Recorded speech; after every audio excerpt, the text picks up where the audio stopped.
Welcome to Words Unspoken, the Hills podcast. We are two Southern sisters rewatching The Hills and chatting about it for your entertainment. I am Susan, and I'm a 30-something photographer. I'm Jem, and I'm fun-employed. Yay! Yay! For now, for a week. For a week. I mean, come on, Jem. We all know how much you like to work and what a hard worker you are, and that you're going to be driven crazy during that week. Yeah, check in with me 7 days from now and see if I'm still sane. Today we'll be discussing episode 1 of season 3, You Know What You Did. One of the greatest Hills quotes of all time, I will venture to say. Agreed, Jem. I love this episode. I'm so excited to talk about it, but can you believe we're already in season 3? Podcast time has just flown on by. We had a great time chatting with Justin Bobby, and now it's time to get back to the next episode. And even better, we actually get to see Justin Bobby in season 3. That's why this season's so wonderful. So we start out with a little what's been going on since last season ended. Jem, did you notice how Lauren said, I had to break up with the love of my life? For now.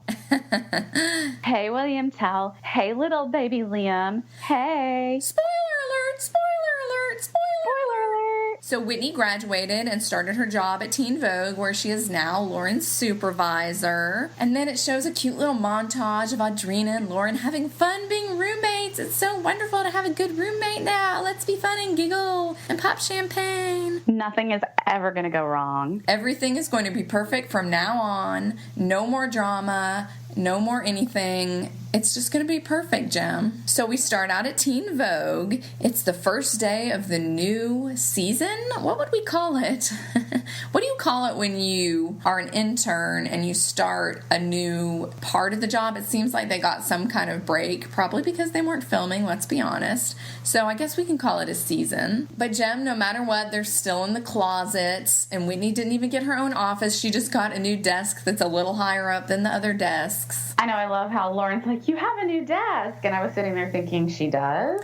Yeah, it looks pretty much the same, except it's separate. Because I feel like before they were kind of touching, and now it's separate and maybe a little higher up. It's not very much of an upgrade, Jem. That is very significant, apparently, in Teen Vogue world. And I love when Lauren says, are you my new boss man? But I think she says it in a funny way, and she really doesn't say it in a way like she's kind of dreading it. She's, I think, trying to smooth things out and let Whitney know that it's not going to be weird. So I like the way she says it, where you can tell it doesn't really bother her. But I think it's because she's not at a position in her life where she thinks, oh, I should have had that job. Obviously, Whitney is way more qualified than she is, since she's been an intern for like 20 years. And Lauren has a knack for making people feel comfortable when she wants to. And she's also really good at making people feel uncomfortable. Absolutely. I did notice, though, that Whitney was dressed up a little more than she usually is. She had a really nice necklace and was wearing a nice dress. And I was like, oh, she looks like different. But then Lauren comes in and she's dressed up too. So I was like, okay, maybe it's just the first day. Because at first I'm like, oh, Whitney's dressing for her new position. They're just like, it's season 3 and we're super famous and we have to take our fashion game to new levels because every woman in America is watching us and wanting to wear what we're wearing. No more ripped blue jeans and flowy blouses. It will be interesting to see if they go back to wearing that more casual clothes later in the season. So we'll have to keep an eye on that, Jem. I mean, if I don't see a lacy satin tank top out at Ledoux in this episode, I'm going to be real disappointed. So Whitney and Lauren start talking about what they've been up to during the break, and Lauren tries to tell Whitney what was going on with the rumors, but she's like skirting around the issue. She's not really saying what they were. She just said it made the internet and my parents heard about it, and then she says it was inappropriate videotapes. Like, she's so careful about what she says, Jem. She said it was rude, horrible rumors. I think a lot of people know what was up with all of this stuff, even though Lauren's trying to skirt around it in here. I'm sure at the time everyone knew about it, and a lot of us know about it now. But, Jem, we do have some listeners who actually listen to us but don't watch the show. So we're just going to take a few minutes and explain what really happened. And, of course, the best way we can do that is for me to go back to my trusty Us Weekly from the 10th anniversary special. Did you get this from the Congressional Library? Did you check it out of the archives from the Smithsonian? I had to give a fingerprint, promise them my firstborn. And your birth certificate? Absolutely. It was very difficult to get this treasured copy of Us Weekly. Okay, Okay, so this is what the Us Weekly says. Any chance of a Montauk-Conrad reconciliation was shattered in April 2007 when rumors surfaced that Conrad had filmed a sex tape with her ex Waller. She believed Pratt and Montag were behind the attack on her reputation, leading her to confront her ex-BFF outside LA club Ladue and utter those 5 words, "You know what you did." And of course, we'll talk about that scene later, but I'm going to go ahead and read about what they said about this. And this magazine came out May 30th, 2016. So long ago. So very long ago. So this is what LC said. "To me, those were the best scenes, the really real ones. We're not, sitting in a cute cafe discussing who said what the night before. They were always the hardest to shoot, but I felt like that was when people could really relate to us." And this is what Jason said about it. In brackets, the sex tape story, continue quote, "really came out of left field. Lauren and I talked, even though we were separated. I was like, did you put a camera in the bedroom that I didn't know about?" Audrina. "The fact that Spencer and Heidi attacked her like that was really messed up. At that point, Lauren hated Spencer anyway." Spencer, "I didn't start, in brackets, the rumors, but it wasn't a rumor because a rumor implies that something is not true." Oh, good Lord, Spencer. Classic. Heidi, "I was upset because I was unjustly portrayed as something I wasn't. She was my best friend and she wouldn't give me more of a conversation." I think you have plenty of chances for a conversation, Heidi. How I feel about Heidi in this episode, we'll have to talk at the end, but I have lots to say about it. I look forward to hearing your psychoanalysis of Heidi. So Whitney asks Lauren, "Have you heard from Heidi lately?" And Lauren just shakes her head and gives this look with everything in it. Basically, her look is saying, "No, I haven't, because she and Spencer started the rumors." But I think it's funny she didn't come right on and say it either. Like, she was very careful about what she said. And Jem, do you think that's because she just was trying to be the classy person she always is, or that MTV had told her to be careful about things like libel? Yeah, I'm sure that from an MTV perspective, as well as Lauren and her family, they had a pretty big plan from a legal standpoint because they wanted to keep the cast on the show. So back then, I mean, people sue each other all the time now on reality shows, but back then may have messed up the show if there was some sort of lawsuit involved. So just to keep the show going and stay on the air with the same cast, they probably had to kind of sidestep the full-on accusations. And I'm sure Lauren had an excellent lawyer, too. I'm sure she had a lot of them. So we head to Heidi and Spencer's apartment, and Spencer brings home a jelly aquarium, which I read somewhere that it was like the first jelly aquarium in the United States. Do you remember when that came out? Yeah, he said it in the reunion. They showed B-roll in the reunion special, and he was telling Kim Kardashian, or maybe Heidi was telling Kim Kardashian, "This is the first one on the West Coast," or whatever. and Jim, it's so ugly. It really is so ugly. So I have a question, Jim. Yes. All I could think when I saw him bring in that jelly aquarium was that he was spending the money that he made off of the Jason and Lauren story wildly. Oh my gosh, it's a sex tape aquarium. You're so right. Yep. So Heidi and Spencer are getting ready for their big housewarming party. Heidi starts naming off all the people she's inviting, and it's like 3 people. And it kind of made me sad. And one of them is Whitney, who is not really her friend, but Lauren's. And I'm like, this is what happens when you start dating a terrible guy that none of your friends like, and you break up with your friends over him. You don't have any friends left, because she apparently had a small friend group. She's not from LA like a lot of the other girls are. She's from Colorado, and I don't think she's really been there that long. And Lauren was like her only friend, and then all her friends were Lauren's friends. So she breaks up with Lauren and she loses all her friends, unless she decides to be friends with someone else that Lauren has already broke up with, which we'll talk about later. Who could it be? I don't know, Jim. Spencer is just being a jerk in this scene, and he annoys me, and I don't even want to talk about him in this scene because I think he's being kind of mean to Heidi. Yeah, listing all of his friends who are coming. Right. So then we head to Epic Records, where Audrina works, and Heidi pushes through the door and walks in, and the look on Audrina's face is like, Jem, I'm curious how production works sometimes, because I wonder if in a situation like this, they just tell Audrina, hey, we're recording, but she doesn't know who's coming. Like, she thinks it could be Lauren Lauren or, someone else, or maybe even she thought Justin was coming in because she talks about him later. So she's already met him. So what do you think? Like, do you think she knew Heidi was coming? Because from the look on her face, if she didn't, she's an amazing actress because she was just like, oh, wow. She kind of looks like a deer in headlights. Okay, so from a show standpoint, they would have been stupid if they hadn't been like, we're rolling and you're just going to sit here in the desk and something's going to happen. They would never have told her Heidi was coming in because that allowed for maximum awkwardness, which this scene was. And I'm 99.9% sure that's what they did. And she didn't know it was Heidi coming through the door. And obviously, if she was trying to figure out who it was going to be, Heidi would probably be like a top 5. So it wasn't a complete shot, but the conversation that ensued just made it officially the most awkward. This is definitely the most awkward scene I think we've seen in The Hills, and we've seen some awkward ones. Heidi says, you just sit there by yourself. Doesn't she know what a receptionist is, Jem? Isn't she kind of a receptionist? Okay, Heidi doesn't pay attention to what anybody else does ever in school or in work or in life. She's just looking at it from her point of view and thinking like, oh, what if I was sitting at a desk with people walking in the door and looking straight at me? For Heidi, receptionists are people to help her shoo away Jen Bunny when she comes in unexpectedly to Bolt House.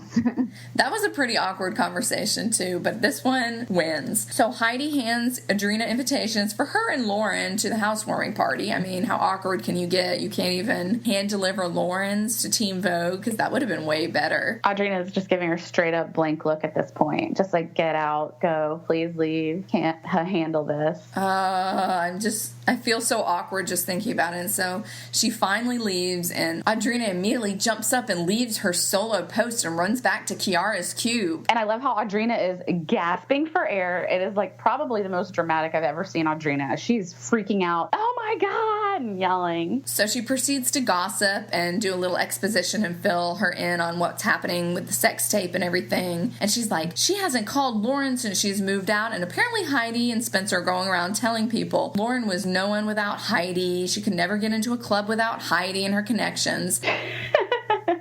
Jem, I know they're both on this reality show. Heidi was on Laguna Beach for a hot second, but no one knew who she was when she was on Laguna Beach. Like, I didn't even remember that she had been on there until I rewatched it like a year or two ago. Lauren Conrad was the absolute queen of MTV and the 20-somethings. And the teenagers at this point in time. Heidi and Bolt House and all those other things could not compare. I mean, it's just such a, Spencer, such a Spidey thing to do, to say, oh, she can't get into the clubs without us. And she got the job at Bolt House only because she was on Lauren's reality show. I mean, I think it's clear. You can totally see what Spencer's trying to do. He's manipulated this whole situation from the beginning, and he's trying to make Heidi the star and to put Lauren down because he can see that she doesn't buy into that drama as much. And he was smart enough to see that really reality shows needed to have drama, that really Lauren didn't have enough drama. I mean, this first season wasn't that exciting because there was no Spencer, let's be honest. He really is probably what made the show last 6 years, so I give him all the credit in the world for that. It's just a little disturbing when you start thinking about it is real people, that he is manipulating real people, and that he ruined this person that he supposedly loves, that he ruined the friendship. But once again, we have to remember they were pulling in, what was it, up to $2 million, maybe more a year just from paparazzi shots. Like, he'd call the paparazzi and he'd get all these kickbacks from the pictures they sold, or maybe even up to $7 million a year. No, I think it was 2, but it was like he made a lot of money off of this. So who cares if you ruin a friendship when you're making a lot of money? He's just a smart businessman. It's just, these are real people. So that's what kind of starts making you think, okay, what are the ethics of this? Did you see that email we got from Us Weekly the other day offering us $2 million for pictures of our faces? Jem, we just can't compromise our identity, so we had to tell them no. $2 million is just not worth it for people to see our faces. I did ask them to raise it to $5 million, and they never wrote me back, so I guess that ship has sailed. Well, I don't think I would have even done it for $5 million, Jem. I just won't compromise on my principles. Yeah, we have to stay anonymous. We have to stay true to the Words Unspoken brand. So Adrena says that Heidi never checked on Lauren after all those rumors came out to find out if she was okay or how she was doing. And to me, that says it all. That means that Spencer's the one who did it. Because if it wasn't Spencer and Heidi, then why in the world would she not call her and be like, it wasn't us, or be like, oh my gosh, this is horrible? It's because she knows he did it. I mean, obviously, I think it's only in the show that it's kind of ambiguous inconspicuous. I'm sure if we were to read, like, the tabloids from that time, everyone knew it was Spencer, I assume. But I don't remember, really. Heidi spoke so many volumes by her silence. She's complicit, just like another beautiful blonde in the public eye these days, Susan. Mm-hmm. Yes, Jem. I know exactly who you're talking about. Mysterious references on Words Unspoken, Hill's podcast. Hashtag Jem and Susan for social justice. So then we head to Milt. Lauren and Whitney are having lunch, and Whitney says she received an invitation from Heidi, and she feels bad not going because she's the nicest person in the world, but says she would be really uncomfortable there. And Lauren says, come to Les Deux tonight. We're going to go look for cute boys. And Lauren says every time she goes there, she meets a cute guy. Those are great odds. She does seem to have met cute guys recently, and she's very much in a phase where she doesn't seem to want to date seriously. She just wants to meet cute boys. And I really think that is the best thing to do when you're in your early 20s. Like, don't be looking for something heavy like it was with Jason. But I can imagine how scarred she was from that relationship, having to deal not just with a serious relationship at that young age, but to deal with his addiction and everything that came with it. Like, she definitely needs to have some fun time boys with no commitment or anything like that. I agree. Didn't she cry in the reunion episode when she was watching videos of Jason? She got glassy-eyed for sure. I mean, that still has to be something that was very difficult, especially, that would be hard for anyone, but you gotta remember, she was in the public eye. He was publicly cheating on her. Like, it was all over the tabloids that he was, hooking up with other women and things like that, so it was personally embarrassing for her. Not to mention, she had to hide that kind of stuff on the show, which, that's very stressful, so that was probably a very, difficult situation for her that scarred her for life, I'm sure. And that's something you probably never get over. So then we head to Les Deux, to the famous upper room, the red room of pain, Jem. I think that's a 50 Shades reference, but I'm not 100% sure. I'll defer to you on that. I have not watched the second movie. I have watched the first movie. The movie is better than the books, but that is not saying much. So Elsie and her crew are rolling deep into Les Deux, confidently striding into the club, knowing that all eyes are on them. Well, it doesn't take long for Lauren to meet a cute boy. Unfortunately, Jem, his name is Jason. I know, which is possibly the worst name. I wish that he had just made something up. She said, this is Jason and he has an accent. She is quite toasted by this point, Jem. But I was thinking, no more Jasons, Lauren. That should be enough for you to be like, oh, done. Walking away from you. But think about 2008. Probably every other boy you would meet in LA would be named Jason. This is true.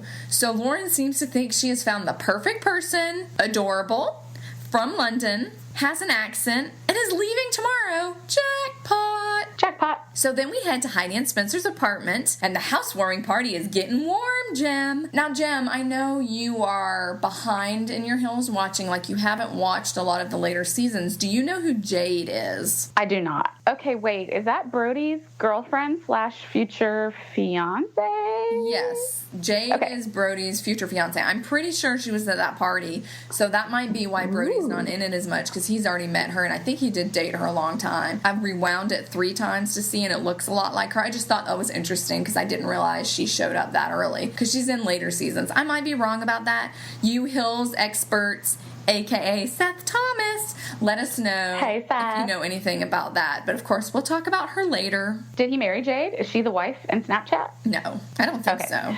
I don't know.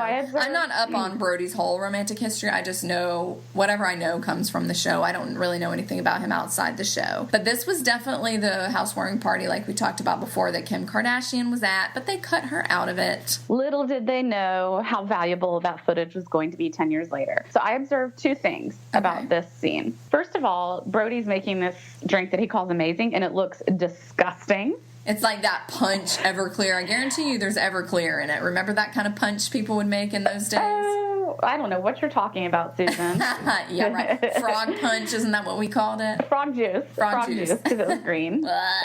It went very well for everyone. My other observation, besides the gross-looking drink, was that the aquarium looked exactly like a cat tower. I was just waiting for like a bunch of cats and kittens to come out and start clawing on it. Jem, you're showing your crazy cat lady tendencies. I'm literally snuggling with a cat right now, as you can see. I know he keeps poking his face in the frame to say hello to his other mommy that he loves better than you. He definitely loves me best, and he's keeping his purring levels down in order to preserve the flawless audio quality of this highly produced podcast. One day, Jim, I dream of having good audio all the time. So then Heidi goes to open the door, and who is it but Jen Bunny? And Jim, the Chiron says it all, Heidi's friend. Mm-hmm. No longer says Lauren's friend. The switch has been made. So she lets Bunny in, and she comes in the house. And then I think it's something weird, because other people come in the door, and she's, like, introducing herself to them. I'm like, who is coming to your housewarming party that you don't know? It's so weird. So then we head to Les Deux. Lauren is drunkenly talking to Jason. I need a technology alert from you, please. Technology alert! Technology alert! Technology alert! He says, is that a sidekick? And Lauren says, it's a BlackBerry. And he looks confused. He's like, I don't know what this newfangled BlackBerry is. What? You're eating fruit? You Americans are always emailing, I think is what he says. I mean, after he talks about the fruit, obviously, right, which is a verbatim quote. But yeah. So then Whitney shows up. And this is one of my favorite moments in The Hills because I think it's so funny and so cute. Lauren says, tell me if you think he's cute because I'm drunk. And just giggles. And then Whitney looks at him. Whitney looks at who? Whitney says who, and then looks at him and says no, and they just start laughing. It is so funny. I love that. I love Whitney. She's being totally real. She's like, no, he's not cute. And she says no right into his face. Exactly. Obviously, I don't think he could hear. It's Les Deux. It's pretty loud, but it was so funny. I love this. I love you, Whitney. You are queen. That was a hilarious scene. Love Whitney. So then we head back to Heidi and Spencer's apartment. Heidi looks around lamely and says, oh man, what a nice party. And Brody is still making his super creepy drinks, which I think he calls margaritas, but it looks like skim milk in a plastic cup. So Heidi and Bunny go out on the balcony and they talk about true friendships. And Heidi says, I'm so glad you're part of my fresh start. Jim. This is ridiculously sad. It's so sad, and their faces are so sad during this conversation. It's like 4 tragic puppy dog eyes. Jen Bunny's doing her full-on Poor Unfortunate Souls, Ursula, Little Mermaid situation, and they're both just miserable and they miss Lauren. Keep trying to convince yourself, girls, that you're okay without Lauren, because you aren't. So then we head back to the Hillside Villas. Lauren's huddled under the couch all hungover, and Audrina comes in. She says she just came home at 6 o'clock because she went to Justin's apartment and made out with him, but they didn't hook up. And then we skate right past it, Jem. We don't talk about who Justin is. We don't focus on that, and it's very upsetting for me. And we think he just has one name, which is ridiculous. That's because Lo's not in this episode. We know that he has 2 names, and Audrina purposefully is hiding this from us. So Lauren finds out that she made out with Jason last night, which she claims not to remember, which is probably pretty probable because she did seem to be having some delicious beverages, Jem. Yeah, no judges, Elsie. Well done. He's a fun guy. And he wore a key around his neck. Did you notice that? He had a key on a chain. Probably so he could get back into whatever apartment he was staying at, and he wouldn't lose it and not be able to get back in. I just loved how Lauren was literally buried under the biggest comforter you've ever seen in your life, and she's like in the couch, like you know, you hear about those people who grow into their couches. She lifted out by cranes. That's exactly what I thought. I mean, she was in that couch, not moving. I feel you, Lauren. So then we head back to Spencer and Heidi's apartment, and they're doing a after party recap of the party, the housewarming party. And Heidi's like, I really liked all your friends. Jem, I have a question. Why doesn't Heidi already know Spencer's friends? They live together. What is wrong with them? Because she's in a prison of Bolt House in the apartment, and she's not allowed to meet other human beings. But what I really want to know is, what is Spencer blending in this scene? He is like full-on blending in the blender. Okay, what you'll learn about Spencer if you've watched like a bunch of other episodes for like the rest of the seasons is that he's always blending stuff. He's always making smoothies or something like that, and he's always reading these big fat like military history books and things like that. That's all he ever seems to do in any of the episodes from here on out. We should start doing like a blender and book count. We should. And even now in current time, when I watch him on Snapchat, which I know you don't, all he does is feed hummingbirds, eat soup. I think that's it. Spencer, he's just like us. He sure is. Although I do love a good fat military book, I'm not gonna lie. Oh, I absolutely do too. It's just not very Spencer-like, so I always find it funny. So anyway, Spencer tells Heidi that Frankie's birthday party is at Les Deux that night, and they've invited him. Gem, season 3 is the first we've been introduced to Frankie, who is a character who we will see often, but never really plays that big of a role. He's usually, there's got to be a name for a character like him who's usually used to bounce off drama from like other characters, but he's never really a huge part of it. But I always think he's really fun and he seems really funny, so I really enjoy him, so I'm glad to see him show up. I think he's like a club promoter or something, so he's like a perfect person to have hovering in the background, making sure that there's maximum conflict and excitement. It's funny though, because he's a friend of Lauren and he's a friend of Heidi and Spencer, but they say they have only known Frankie for 3 months. So Jem, my question is, if they've only known each other for 3 months, does that mean that they met him right before they broke up and moved out of the apartment? Because if he's friends with both of them, they must have met him together. Or did they meet him separately and became friends with him? It's very confusing. I'm sure all of these people ran in the same very tight circles in their special room at Les Deux, and any of those scenarios would not surprise me. So Spencer says, "Is Lauren coming?" all sarcastically and rude. And then he says something that's so irritating, Jem. He says, "I get why she doesn't like me, but she shouldn't take it out on you." Susan just became Spencer. Her newly more reddish hair instantly curled up into a blonde puff poof of hair. And for one moment in time, yet again, Susan was Spencer Pratt. Spencer, do you not know how the world works? That is not how it works. You are a couple now. You've moved in together, so whatever you have done reflects badly on Heidi. So then we head to the Hillside Villas, and Audrina is talking about how she saw Brody, and he yelled at her for not being at the housewarming party. If I know Brody, he didn't yell. He probably just said, like, "Audrina, why did you not come to the housewarming?" And Audrina was like, "I don't know." Brody has never yelled in his life, Jem. I truly believe that. I think Audrina was exaggerating a little bit. So Lauren says she's so glad that Heidi is out of her life. She's in a much better situation. She's like, "Thank you for getting out of my life." She is much happier without her. And there is a little bit here where I think she's trying to convince herself as well. Like, you can tell she's really sad about the breakup, but trying to convince herself, just like Heidi and Jen Bunny were. Although I think she has more of a case than did the other girls. She is much better without Spencer in her life. And unfortunately, Spencer and Heidi are now a package deal. And that's the bad part, is that as Spencer is in control of everything, Lauren still misses what she and Heidi had, or what she thought they had. But there's no separating the two. There's no separation of church and state. It's just Spidey. Sorry, you make up your own name, Spidey, and it's just what you have to deal with. You make your Spidey bed and you lie on it, and your Spidey sheets.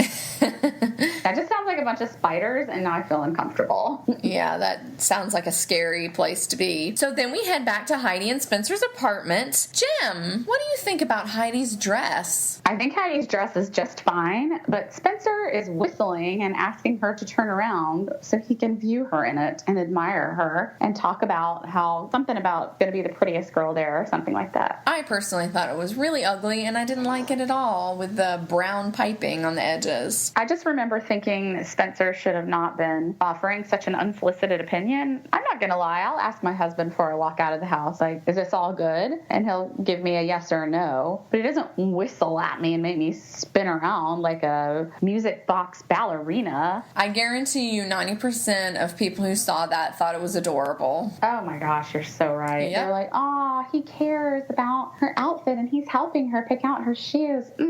Cute." Not controlling at all. So Heidi announces that she's written Lauren a letter about not coming to her housewarming party, and that she's going to give it to her that night. Susan, what's a letter? Even for 2008, that's pretty impressive for her to write a letter. However, Jem, it is a lot easier to write a letter than talk to someone in person. True. Did she tweet Lauren? Jem, we both know Twitter wasn't around then. So Spencer is mad because Heidi won't let him read the letter. Hello, Spencer. Stop trying to get involved in every single part of Heidi's life. You do not own her. But Susan, he just loves her so much. He wants to know every single thing she's doing and everywhere she's going and everything she says to everyone. Totally normal. Hashtag Jem and Susan for social justice. No.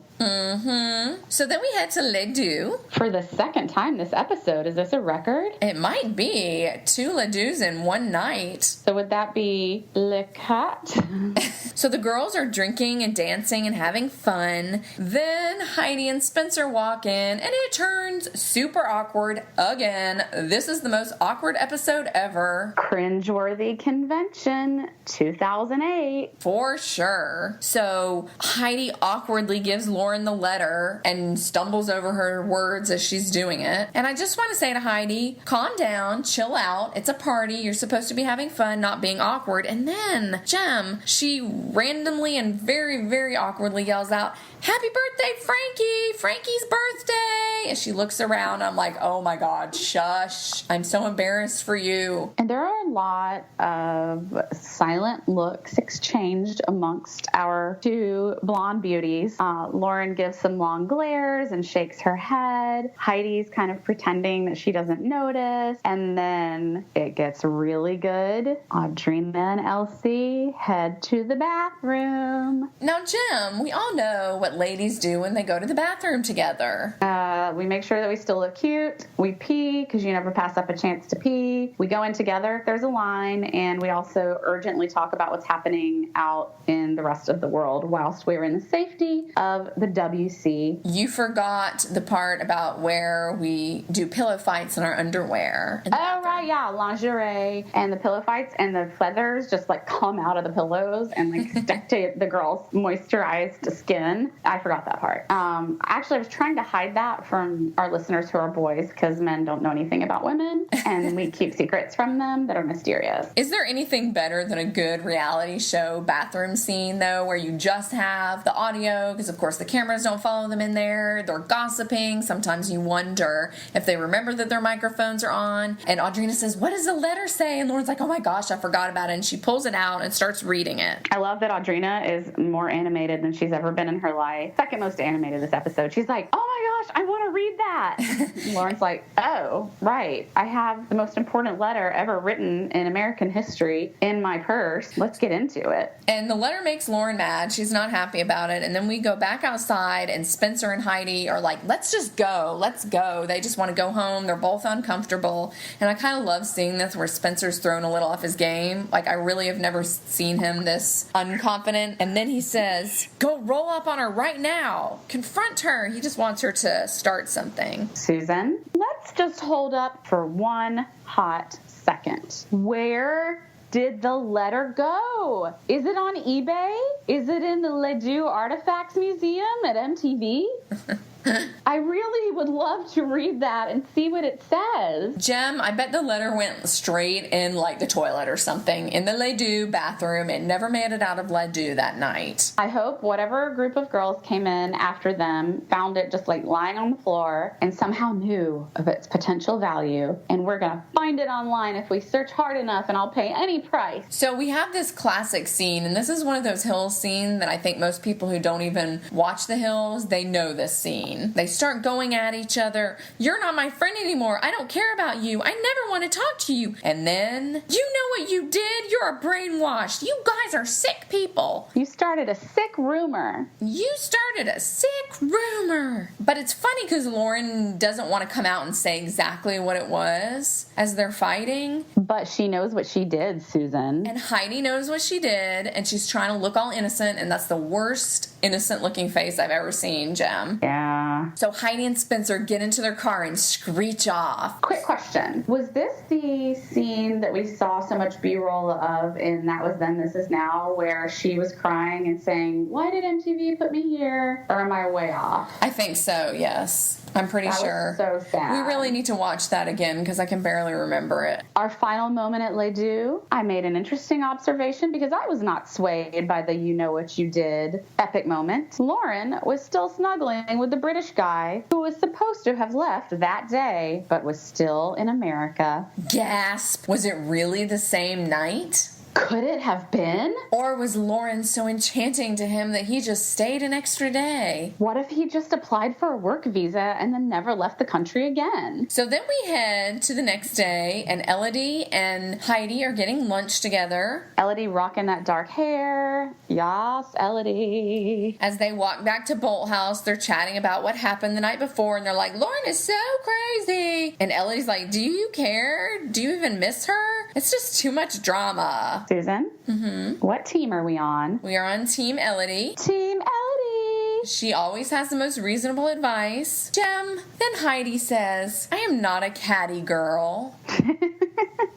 Oh, Heidi.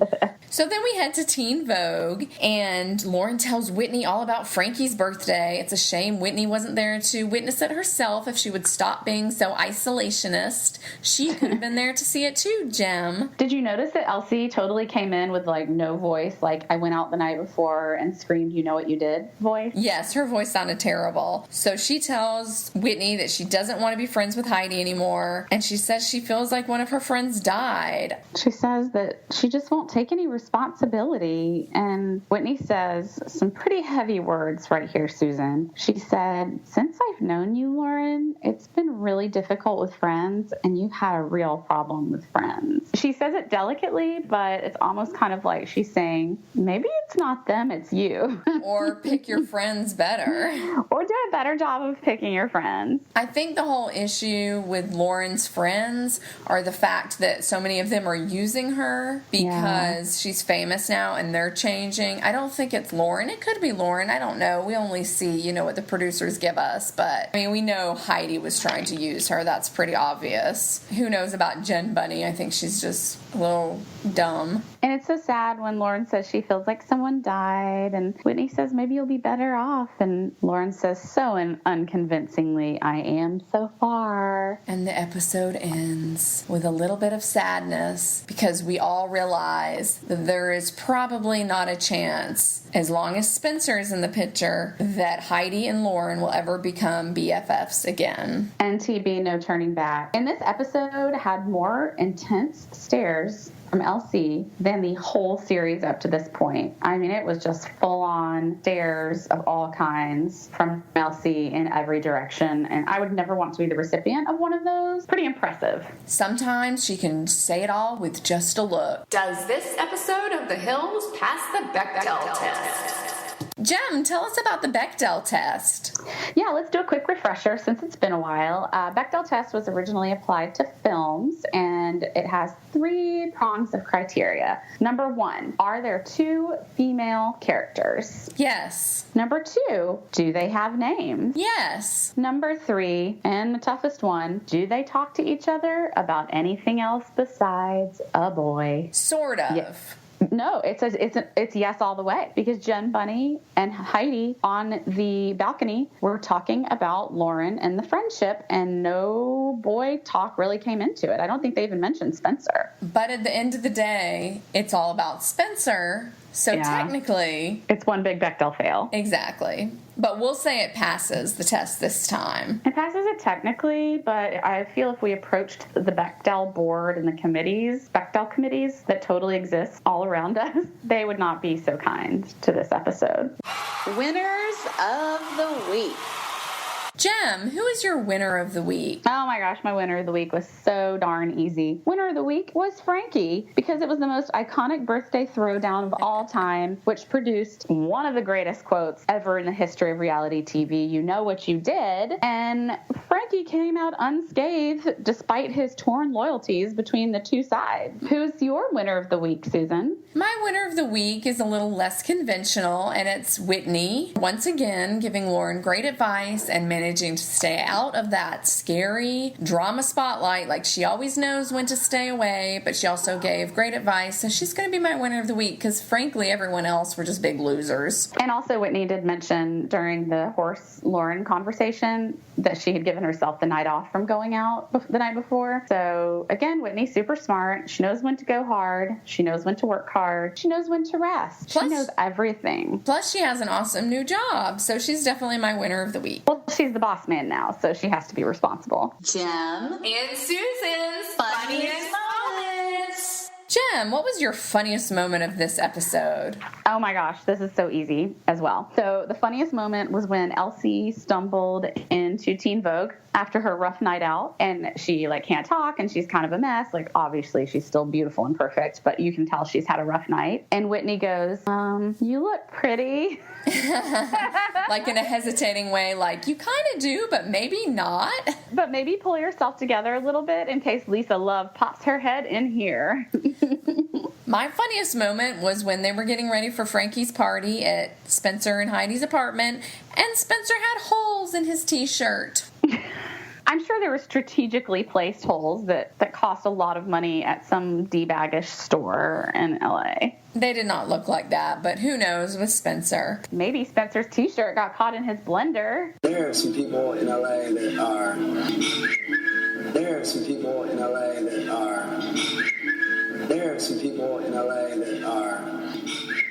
Jem, what was your pratfall of the week? Surely it is the same as my pratfall of the week. There were so many, but the one that comes to mind most strongly was him snatching away Heidi's private letter to Lauren and trying to read it. Because every adult man dating an adult woman knows that type of thing is off limits. Like, my husband knows to not even go in my purse when I tell him to go in my purse. He just quietly brings over the whole purse and puts it in my lap and lets me get the thing out of it. There's just some things that are off limits, and I feel as if a handwritten letter is one of them, and he just violates everything about her privacy by trying to grab it and read it. My pratfall of the week was when Spencer said at Les Deux, "Let's roll up on Lauren," and then he disappears, and Heidi's the only one who does the rolling up, and he's just gone. He's nowhere. Good job, Spencer. Do you think that Heidi thought he was rolling right along behind her and that he had her back, and then she realized he didn't? Probably because it was 2 hours later after he said that, and there's no telling where he was, because I'm sure it was all set up. But anyway. Can we see that uncut footage, MTV? Because I'm ready when you are. Seriously, that's the B-roll I want to see. Y'all, we are absolutely loving the response that we are getting from our bonus episode interviewing Justin Bobby. Thank you so much for all the engagement on social media, and thanks to some of our listeners for going out to see Justin Bobby play live and on his tour. If you want to get in touch with us, you can visit us on wordsunspokenpodcast.com. You can email us at wordsunspokenpodcast@gmail.com. We are on Instagram all the day and all the night long at Words Unspoken Podcast, and our Twitter's always lit at The Hills Podcast. Thank you so much for listening. We appreciate it so much. We will see you next week. Bye, y'all. Bye, y'all. You and all your pretty little friends up in the hills where the party never ends. Your schemes and your dreams when you're whole and you're broken. I'm telling all about it in my words unspoken.